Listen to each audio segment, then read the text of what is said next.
Hi, I'm Dr. Martha Durham, and this is the Why Did They Do That podcast in Greenville, South Carolina. I'm a psychologist here, and I am with a very dear friend, Miss Darla Williams Moore. How are you, Darla? I'm great. How are you? I'm very good. How long have we known each other?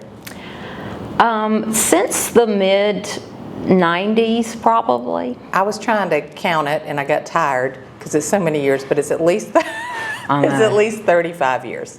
It's a long Doesn't that seem time. right? It would have been longer if we really connected in college. We just kind of had mutual friends. And then we met after college. Yeah. And then I worked for you at Parisian. You did. For years, some of the best years of my life. It was a good time. It was a good time, and I spent everything I made on clothing. Most of the part-timers did. Yes, it was crazy. And then you worked in retail for how many years? Probably about 14. Yeah. And went from being like selling to a department manager to being assistant store manager in human resources. Yes. And now I'm totally out of that, and I'm in construction, and I get the weekends off. Yes, It's which is wonderful. Let's talk about why we're here today. We are going to talk about a woman who must be a super fan of mine from a morning show that I do about once a month called Your Carolina, and she left me a voicemail, which we're going to play. Hey, Martha. This is, I watched you on the Carolina Morning Show, and I wondered if you were from Berea area, because I went to school with some Durham children. But anyway, what I'm calling about is I noticed your hair today, and my hair looked just like that. And let me tell you how to fix it. Dove shampoo and conditioner. It will make the biggest difference. I've used everything the salon people sell me at big prices, and nothing worked. I tried Dove shampoo and conditioner, and my hair is silky smooth.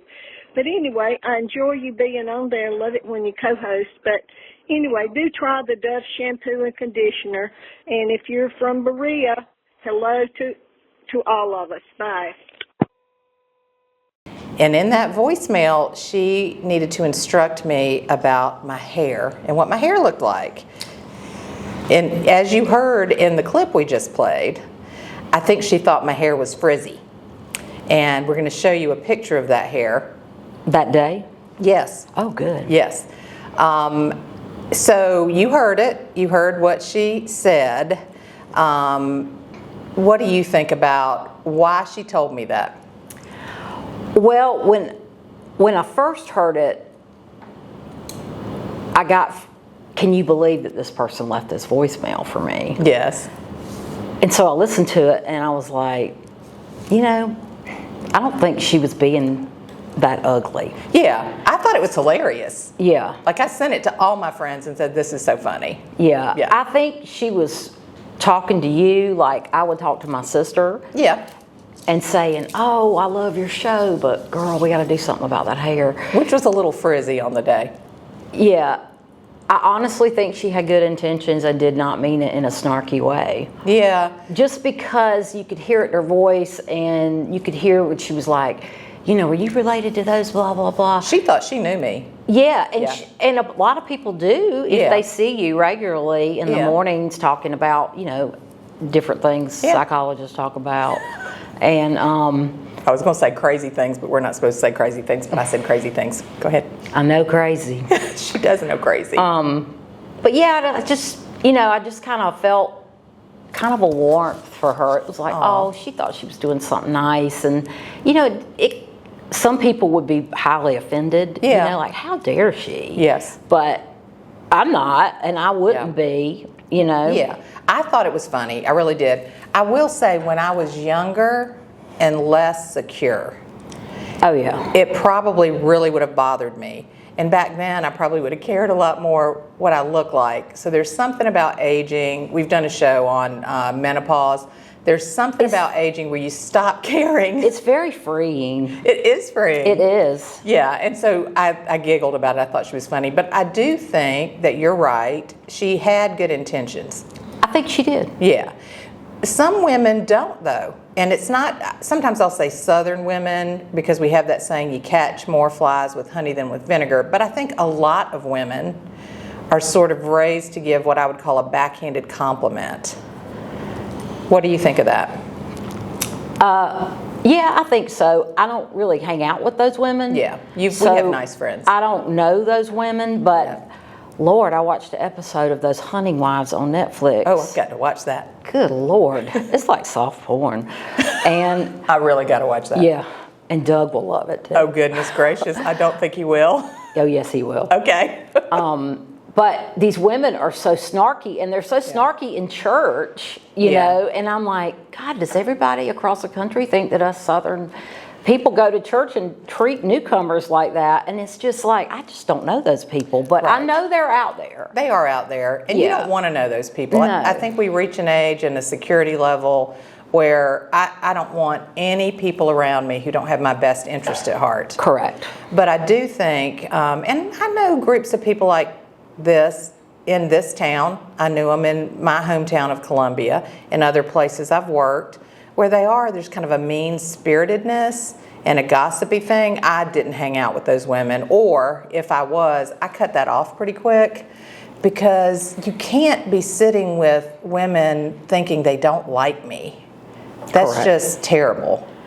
Well, thinking back, I used to work with a woman. Yes. And Parisian? No, I'm not going to say where. Because she's polite, y'all. And she was snarky. Yeah.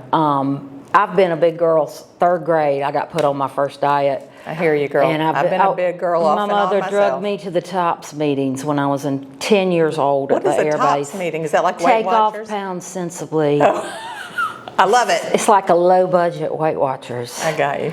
So I've always had troubles with my weight. And she would come in like the break room where we'd be like unpacking our lunch that we got delivered or whatever. And she'd say, oh, I could never eat that. It's far too many calories for me. And she was this big. Right. But she would always say that in front of me. And I always thought, you're just being ugly. She is being ugly. She is. And, you know, there's a difference in saying your hair's frizzy and then making a comment that you know is it trying to wound somebody. Hopefully it didn't wound you, but as a little girl, it surely would have. Mm-hmm. And as a younger woman, it might have. I mean, I just feel like that's mean. Yeah, and she said stuff like that a lot. Yeah. You weren't her friend, though. No. Yeah. Mm-mm. And I saw her tell another friend, did you ever go eat at so-and-so? And she said, yeah, I've been there a couple times, you know. And she said, yeah, I could never eat there. That stuff is just way too fattening. Mm. And my friend came back to me afterwards and she said, that made me so mad. Yeah. She said, what I should have said was, yeah, when you get up in age, you've really got to watch your calories. And I was like, but she couldn't think that quick. Yes. And I can't think that quick either. Yeah. Maybe now I could, but she was just being snarky. You know, I tell people, because you get a lot of families where maybe the client comes to me, and they're coming to me because their families have some issues, not my client generally. They're dealing with the issues in their families. And they'll say, what do I say in situations like that? And we rehearse. We plan, we rehearse. So in the moment, they'll know what they want to say. And often it's something like, what do you mean by that? Like I'll just get them to look dead at him and go, what do you mean by that? And often that will freak someone out and they'll start backpedaling, and that's exactly what they deserve, to put them on the spot. Mm-hmm. Some other things you can do, depending on the severity of the situation, I've had people say, are you trying to hurt my feelings? Right? Mm-hmm. Because that's a good one. Yeah, what you're doing is calling out their behavior, but you're kind of asking a question in, I think, is a kind of neutral way, but you're also not taking any crap. Right. And you're setting a boundary. And what I have found is when you set that boundary, often that kind of meanness goes away, because they think, oh, she's not going to let me mess with her. Yeah. You know what I mean? She's on to me. Yes. You know, I don't mind snarking back. Sometimes what that will do is that will keep the snark going. Yeah. And there'll be a new level of, oh, what am I going to say to her next? And that is so draining. It's so draining. It totally is. We don't want those people in our lives. No, we don't. Yeah. I'm a big fan of how you interpreted what the dove hair lady said, and I kind of agree with you. I do think it was really funny. I do think we probably should watch what we say to people. But she didn't say that publicly. No. She left me an individual message. I'm making it public because I think it's funny. I really do. And I think she probably is a nice woman from Berea here in Greenville. She probably makes a mean pound cake. I bet she does. I bet I would love her pound cake. Oh, yeah, I'm sure. Yeah, good Southern girl. I'm sure. Your mama, she taught you so well how to have good manners, be polite, and what a lovely Southern woman should say, do, and look like. Would you agree? Yes, I would. Yeah. Now, I never met her. Mm-hmm. I know she was a wonderful woman. She was. I met all the rest of your family who I adore. And they love you too. Yes. I will say you are the most polite in the family. Well. Everyone else is polite, but you're the most polite, don't you think? No, I don't think so. Well, see, okay, this is what I love about you. You think I'm saying something negative about people, and you don't do that. You try not to do that, or if you do it, you say it with a little bless your heart. I don't do that very much. Well, because so tell me growing about it. up, Yeah. if somebody was in a bind or somebody had something horrible happen, I'd hear my mom say, "Oh, bless her heart," you know. And she really meant that. And she meant it, and I do too. Yes, I know you do. Yeah. I know you do. But I will say on the flip side of that, she would see a lady, we'd be out and about, and you'd see somebody at the grocery store or the movies, and she'd say, "Bless her heart, she really needs a good girdle with that dress." And she was trying to be helpful, and that woman probably did need a good girdle. She did. She'd die if she could see what people are wearing today. Yes. But she never said it in a mean, it was always, oh man, she could use a good girdle. Well, she probably would never say it to the person. No. Yeah, she was talking to you. Right. As a confidant. Right. And you were in agreement, and in some ways she's teaching you. Right. She's saying you don't want to do that because you won't understand what it looks like, and then you might be embarrassed. That's how I feel like she was doing that. Yeah, and she would always say, you don't want to leave the house without your lipstick and your perfume. You never know who you're going to run into. Mm-hmm. And we have another mutual friend, Amy Shue. Yes, Amy, we're talking about you right now. And one day, we were going to Lowe's one Sunday to do single girl stuff, and I picked her up, and I was like, "Well, where's your lipstick?" And she said, "Oh, I don't know." And I said, "We never know what kind of single men we're going to see in there, girl." That's right. Slap some lipstick on. And she thought that was so funny. I know she did. She thought that was hilarious, and I was totally serious. I know you were, and she didn't start putting her lipstick on. No, she did put some gloss or something on. Well, I'm so glad you were here today. This was fun. Yeah? This was real fun. Will you come back and see me? Absolutely. If we want to talk about crazy family members. Oh, yes. Or, dysfunction junction. That's what I call the street one of my brothers lives on. Yes. They're the best kind of crazy. crazy. They're the kind of crazy, the Southern saying, we put our crazy on the front porch and give it a drink. Yes. That's that good kind of crazy. It is. We They'd love give them. you the shirt off their back. Yes, they would. Yes. And I adore every member of your family. Thank you. They adore you too. Love you, Darla. Oh, Martha. Girl right there. Darla. Hello, Darla. Martha. We're like Newman and Jerry. Mm-hmm. Just kidding.